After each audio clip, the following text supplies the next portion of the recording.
Good morning, ma'am. I am Ron Marmayas. Our topic is socio-political, economic, and cultural issues in Philippine history.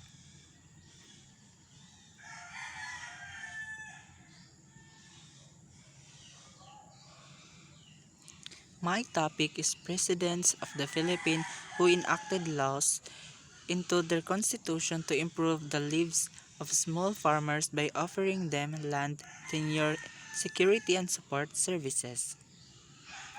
President Manuel A. Rojas, 1946 to 1948, enacted the following laws.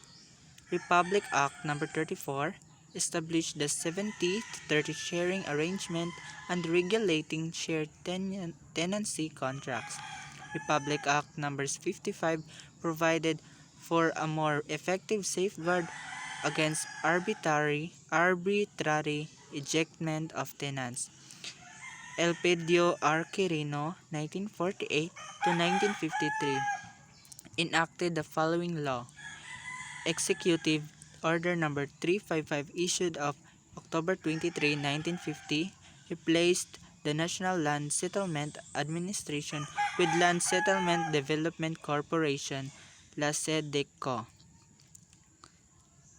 which takes over the responsibilities of the Agricultural Machinery Equipment Corporation and the Rice and Corn Production Administration. Ramon Magsaysay, 1953 to 1957, enacted the following laws. Republic Act No. 1160 of 1958 abolished the La Sedeco and established the National Resettlement and Rehabilitation Administration or NARA to resettle dissidents and landless farmers. It was particularly aimed at rebel returnees, providing home lots and farmland in Palawan and Mindoro. Republic Act No. 1199, Agricultural Tenancy Act of 1954, governed the relationship between landowners and tenant farmers by organizing shared tenancy and leasehold system. The law provided the security of tenure of tenants. It also created the Court of Agrarian Relations. Republic Act No. 1400, Land Reform Act of 1955, created the Land Tenure Administration or LTA, which was responsible for his acquisition and distribution of large tenanted rice and corn lands over 200 hectares for individual and 600 hectares for corporations. Republic Act No. 821, Creation of Agricultural Credit Cooperation Financing Administration, provided small farmers and shared tenants loans with low interest rates of 6 to 8%. President Carlos P. Garcia, 1958 to 1961, continued the program of President Ramon Magsaysay. No new legislation passed. President Diosdado P. Macapagal, 1961 to 1965, enacted the following law.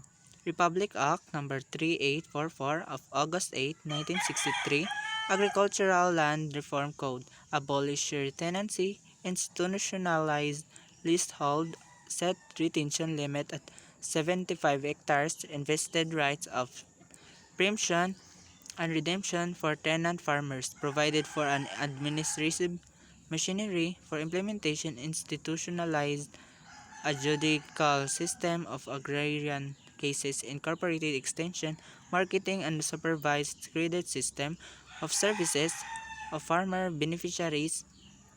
The Republic Act was held as one that would emancipate Filipino farmer from the bondage of tenancy.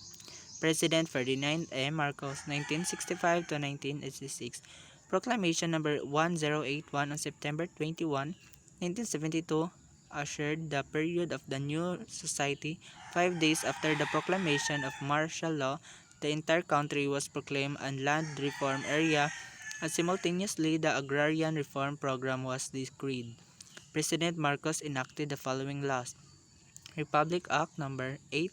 number 6389 Code of Agrarian Reform and the Republic Act number 6390 of 1971 created the Department of Agrarian Reform and the Agrarian Reform Special Account Fund. It strengthened the position of farmers and expanded the scope of agrarian reform. President Decree number 2, September 26, 1972, declared the country under Land Reform Program. It enjoined all agencies and offices of the government to extend full cooperation and assistance to the DAR, or Department of Agrarian Reform. It also activated the Agrarian Reform Coordinating Council. Presidential Decree number 27, October 21, 1972 restricted land reform scope to tenanted rice and corn lands and set the retention limit at 7 hectares. President Corazon C. Aquino, 1986 to 1992. The Constitution satisfied by Filipino people during the administrations of President Corazon C. Aquino provides under Section 21 under Article 2 that the state shall promote comprehensive rural development and agrarian reform. On June 10, 1988, former President Corazon C. Aquino signed into law Republic Act No. 6657 or otherwise known as the Comprehensive Agrarian Reform Law or CARL. The law became effective on June 15, 1988. Subsequently, four presidential issuances released in July 1987 after 48 nationwide consultations before the actual law was enacted. President Corazon C. Aquino enacted the following laws.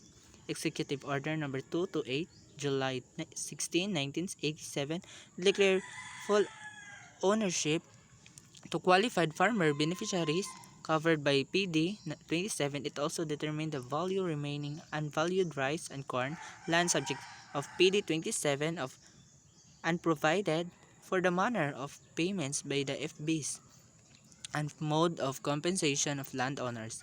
Executive Order Number 229, July 22, 1987, provide mechanism for the implementation of comprehensive agrarian reform program. Proclamation number 131, July 22, 1987, and instituted the CARP as a major program of the government. It provided for a special fund known as Agrarian Reform Fund with an initial amount of 50 billion to cover the estimated cost of program from 1987 to 1992. Executive Order number 129A, July 26, 1987, streamlined and expanded the power of operation of the DAR. Republic Act No. 6657, June 10, 1988, Comprehensive Agrarian Reform Law, an act which became effective June 15, 1988, and institute of a comprehensive agrarian reform program to promote social justice and industrialization, providing the mechanism for an implementation and for other purposes. This law is still the one being implemented at the present. Executive Order Number 405, June 15, 1990, vested in the Land Bank of Philippines the responsibility to determine land valuation and compensation for all lands covered by CARP. Executive Order Number 407, June 14, 1990, accelerated the acquisition and distribution of agricultural lands, pasture lands, fish ponds, agroforestry lands, and other lands of the public domain suitable for agriculture. President Fidel V. Ramos, 1992 to 1998. When President Fidel V. Ramos formally took over in 1992, his administrations came face to face with publics who have lost confidence in the agrarian reform program. His administration committed to the vision, fairer, faster, and more meaningful implementation of the agrarian reform program. President Fidel V. Ramos enacted the following laws.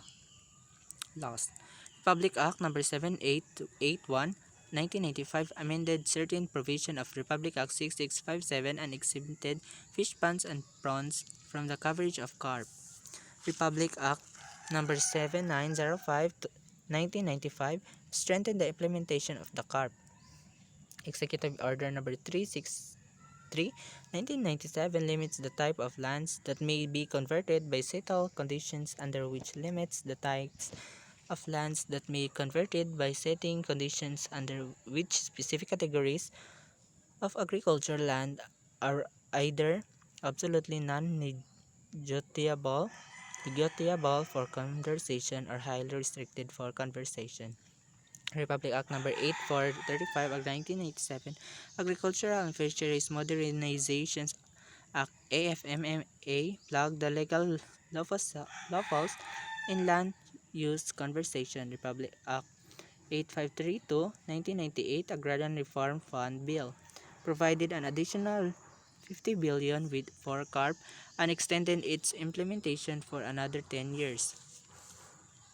President Gloria Macapagal President Gloria Macapagal Arroyo 2000 to 2010, the Agrarian Reform Program under the Arroyo administration is anchored with the vision to make the countryside economically viable for the Filipino family by building partnership and promoting social equity and new economic opportunities toward lasting peace and sustainable rural development.